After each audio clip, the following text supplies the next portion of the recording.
पाहू शकतात मित्रांनो, 150 पिशवी कांदा उन्हाळ्यात वाखारीत टाकला होता.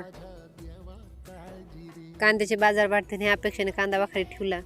आज वाढते उद्या वाढते एवढीच अपेक्षा होती. 20 रुपये किलो कांदा व्हावा आणि आपण वाखारपर्यंत तो कांदा मार्केटला न्यावा. पण जेव्हा वाखारी नसल्या, माणसाकडे कांदा खायला शिल्लक राहिला नाही, तेव्हा कांद्याचे बाजार वाढले. आज बाजार वाढून उपयोग काय? शेतकऱ्याकडे मालच नाही. जेव्हा शेतकऱ्याकडे माल येईल तेव्हा कांद्याचे मार्केट कमी होणार आहे, हे फिक्स आहे, हे कायम ठरलेलंच आहे. जेव्हा शेतकऱ्याकडे माल आहे तेव्हा कांद्याला बाजार नसतो आणि कांदा खराब झाला की बाजार वाढतात. शेतकऱ्यांनी फक्त कष्ट करायचं आणि माल काढायचं.